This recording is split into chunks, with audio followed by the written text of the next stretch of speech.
The Flames add some extra protection as they head east for 3 games.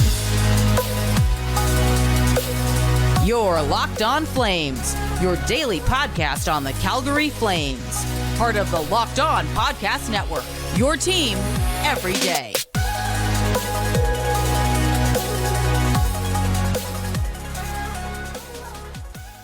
Hello, everyone, and welcome to today's episode of Locked On Flames. As always, I'm your host, Jess Belmosto, and thank you so much for joining me here today as we talk about the latest news in the world of the Calgary Flames.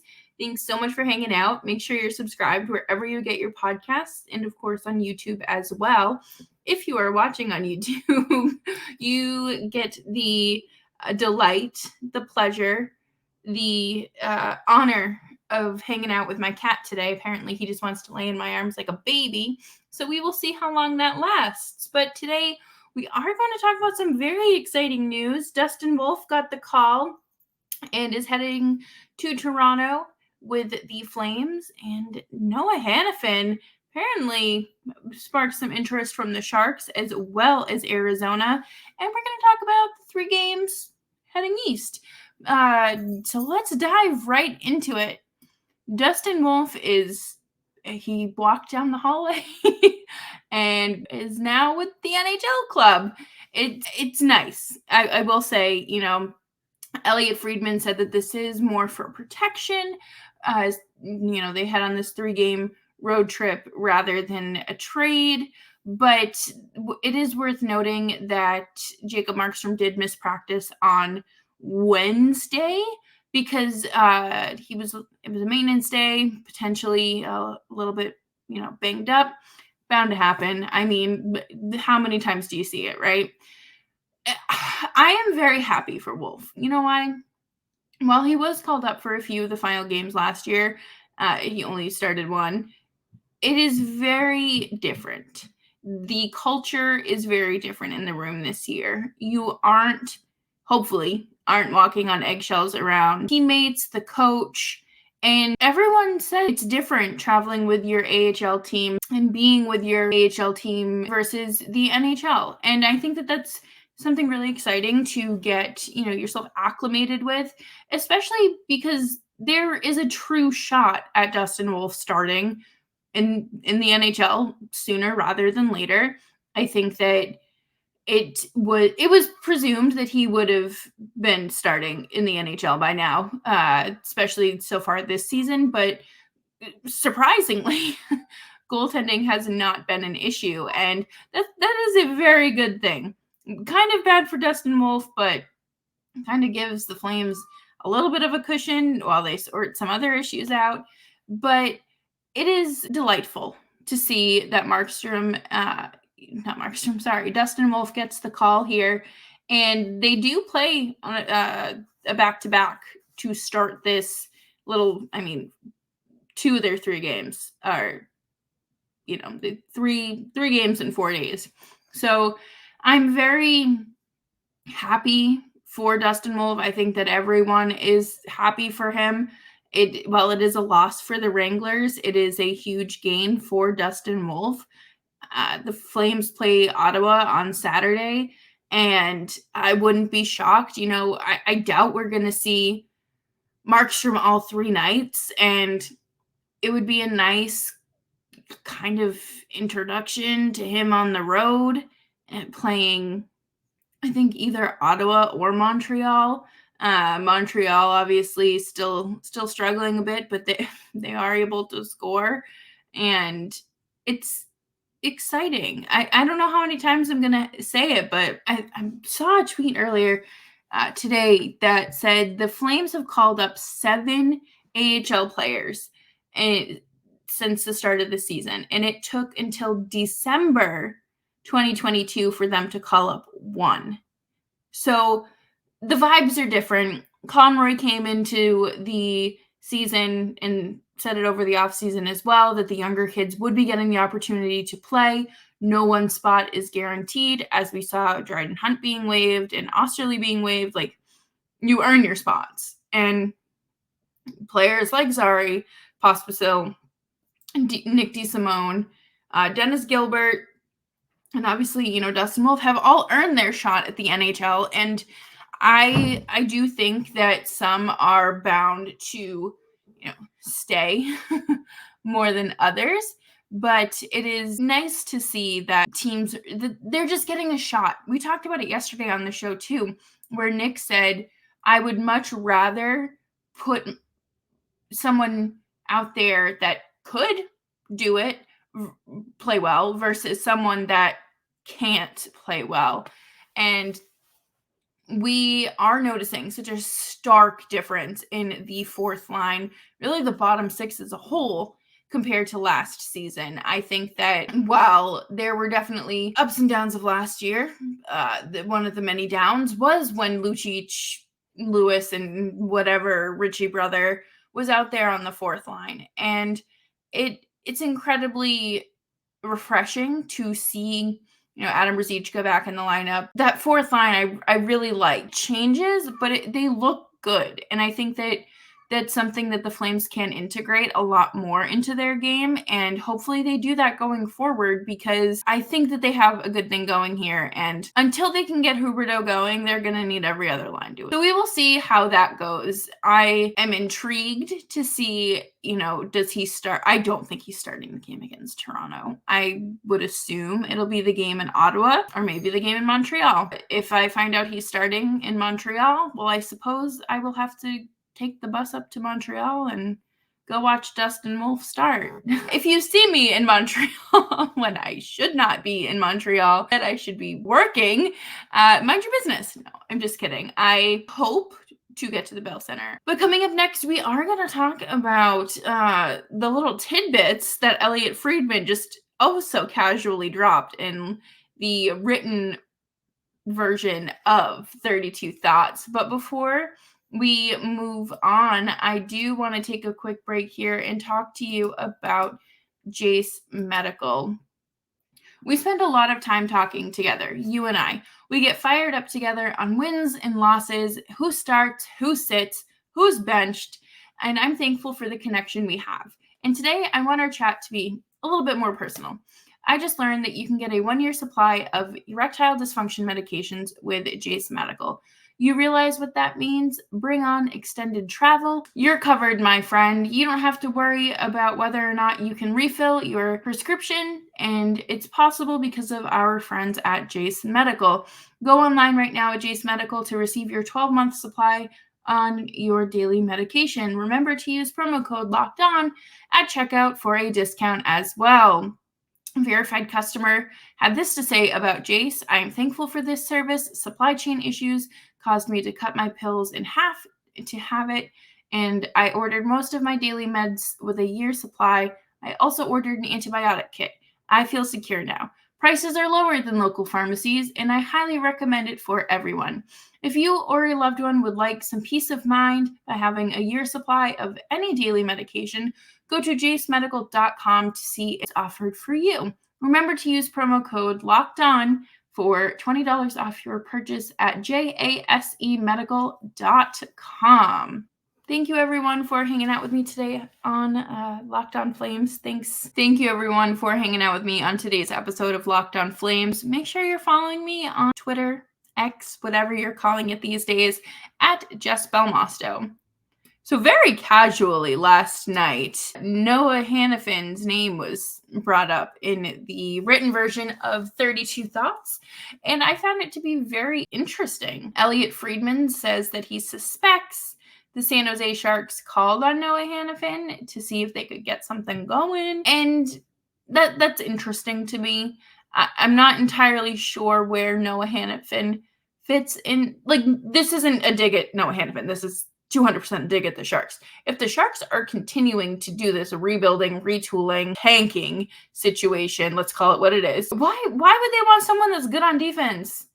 Was this a Mike Greer calling like late at night, like you up because the Sharks had just conceded 10 goals in back-to-back games? What do you think that conversation was like? I really think, and I haven't seen anyone say this yet, but I'm inclined to believe that the Flames said only if we get Duclair, and then suddenly the phone stopped working. And that's fine. Noah Hanifin is doing a great job defensively. I think that he has struggled a bit this season, and Arizona gets mentioned in this as well. And to be honest, I think that the return from Arizona would be a heck of a lot more attractive than what San Jose would have to offer if that did not include Duclair. There has to be a way to get the ball going, I guess. The first thing was obviously signing Michael Backlund, and then the conversations picked back up, and then the Flames said, nah, we're putting this stuff on hold. And now I guess they're going to continue to test the market, and maybe people come calling to them because they know they're looking to shop those free agents. Inclined to believe the player that they bring in, it's going to have to be a roster player, and it's going to be someone that Huberdeau has established chemistry with. But speaking of Huberdeau, he does get talked about in this article as well, with Johnny Hockey, and just talking about how they were both benched. This is we talked about it yesterday, but I am 90% sure that this has to be taking such a heavy toll on both of them. I don't see a world where either of them are unaffected by their benchings. Johnny's uncle was on Twitter basically implying that Gaudreau would go back to the Flames. Do I think that's true? Maybe, but do I think that anything will happen? That would ever happen? No, I don't think you're getting Huberdeau to waive his no movement clause. And I don't know. I mean, Gaudreau can come home if he wants. The kids are getting lonely. They were starting to wonder where their dad went. I don't know how many stores he has to go to find milk, but still not back yet. The Flames have done everything possible to shake things up, to get Huberdeau going. We talked a lot yesterday about how the style of hockey the Flames play is not conducive to the type of player Huberdeau is. And that's tough. That is very tough. And it's going to be a long 7 years if this is the way things keep trending. And I don't think that this is a situation where the Flames are going to change everything for Huberdeau. I think that, they have given as much as they can. And now it's time for him to figure it out. And I don't care if he's making 87% of the salary cap. There is a human element to this that some people seem to be forgetting. And I sure as heck hope that you never have bad days at work and your bosses aren't riding your butt and your coworkers aren't laughing at you, because I don't know how that would feel. Actually, I do. It wouldn't feel very good at all. My point is, Huberdeau has to give something back. It is time. We've seen Kadri get it together. Now it's time for the $10.5 million man to start figuring it out. And a lot of it does have to do with confidence. Do I expect these next 3 games to be wins? Absolutely not. Especially you're traveling, not just in the same time zone. You're on the plane for probably at least 6 hours. You are going to a different time zone. You are playing against a competitive Leafs team. And then you're playing a back-to-back against Ottawa. There's a lot of moving parts here. And everyone's going to say, well, they're professional athletes this. They should be used to this. This happens quite literally to everyone. And it's not always the case, but it's unlikely for them to walk away with a road trip sweep. That's fine. I do want to see more out of Huberdeau. Everyone does, including himself. I am very intrigued to see what Huska does tomorrow. I don't think they will ever scratch Huberdeau. I think that would be an extreme. Don't really think that that's something that would help him at all. Maybe he's got a tummy ache one day and can't play, and he's watching from the press box. Maybe that's what we get. But no, I really think that they need to figure out a way to bring in someone like Anthony Duclair, to bring in someone that he has that established chemistry with. We can't be playing the what-if games. Jacob Pelletier should be playing this season, and kind of wondering what would be the case. Would this be the case, or as severe of a case, if he was still healthy? Am I putting all this on a rookie? No. I think that both of them play really well together, and I need Mangiapane to stop being an idiot so they can kind of get those reps in together and start building that back again. We will see. We will see. Mangiapane's back tomorrow in the game against the Leafs. So as long as he doesn't do anything stupid, we can see something get built there. I would like to believe that Huberdeau is using this time productively. I saw someone saying, oh, he's clearly having girlfriend problems. Why are you drawing that connection? There is always someone else to blame. Always someone else to blame. But coming up next, we are going to talk about the Leafs and Sens and the Habs. What's going on? What can the Flames expect? And before we do that, we are going to take a quick break, and I'm going to talk to you about our friends at Parkview Advance. As a business owner, you realize there are times when receivables might fall behind.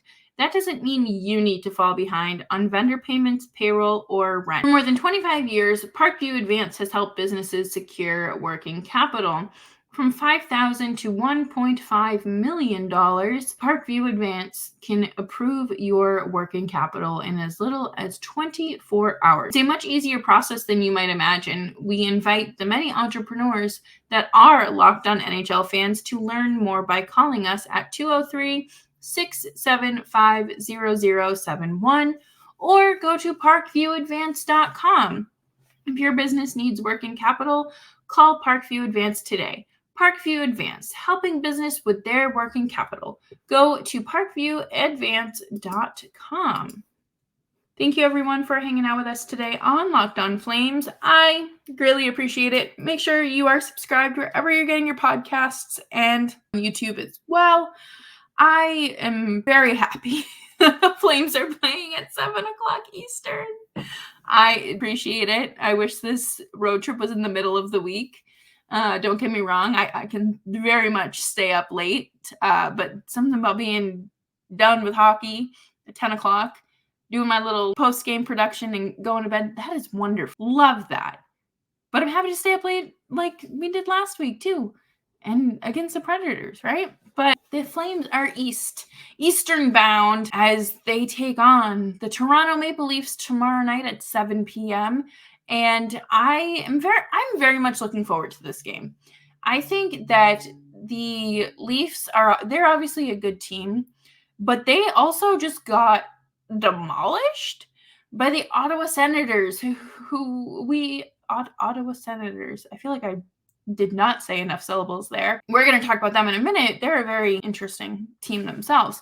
But the Flames, I feel like, are very good at taking advantage of defensively weak teams. We saw that with Nashville earlier this week. I would say, they kind of laid off a little bit. The Leafs reportedly practiced today and only practiced their their penalty kill, and it heavily revolved around their defense. I guess a 6-3 loss will do that to you. They gave up 2 power play goals, and clearly if you're conceding 6 goals, your defense probably not doing something right. But I find it interesting because the Leafs goaltending is not a very good situation. I feel like I've been able to say that for at least most of my life. I'm not entirely sure what the Leafs' goal is, what their plan is, which reminds me, Brad Treliving's their general manager now. So them signing Revo to that $1.3 million deal, that was classic Brad Treliving. Classic Brad Treliving. And back with TJ Brody, Giordano too, right? He's still a Leaf. It's interesting. I'm not overly concerned about the Leafs, but I do think that this will be the most challenging game of the 3, just because, they are very competitive. The Ottawa Senators, oh my God. They're a unique team. And I don't mean that very nicely. That's not coming from a kind place. They are one of the most confusing teams because very much like Detroit, you would think that they would be a little bit further along in this rebuild situation. Shane Pinto wasn't signed to a contract, but he's been suspended 41 games for betting illegally. And And let's see, the new owner had no idea what he was inheriting when he purchased the team, when it came to the Dadonov situation, and how now they have to give up how many draft picks for how many years now. It's very interesting. Like, their off ice drama is very intriguing and almost better than the product that's on the ice. Don't get me wrong, they did put up 6 goals, but I'm not sold on them the same way I'm not sold on Detroit. I don't think that they really know what they're doing. And that's okay. That's okay. I mean, Brady Tkachuk has had some really good clips so far this season. DJ Smith is their coach, and he is their guy, but I don't know for how much longer. I mean, I guess he needs someone that's capable of making decisions to fire him, but I don't know what the heck is going on there. I would love to see Dan Vladar just dropped off somewhere in Ontario. Maybe we take someone back, take some draft picks back, whatever the return is, that's fine. I feel like the hits just keep coming for them. And then you move further east, southeast to Montreal. And boy, they are a unique team too. But not in like a Ottawa Senators way. In a things are kind of moving along for them. And yes, Kirby Dach is, out for the remainder of the season, thanks to a nice injury from, I believe it was Jared Tenorti. I think Sean Monahan is having a fantastic season, and I am so happy for him. And I think every Flames fan should be rooting for Sean Monahan, regardless of what team he's playing for.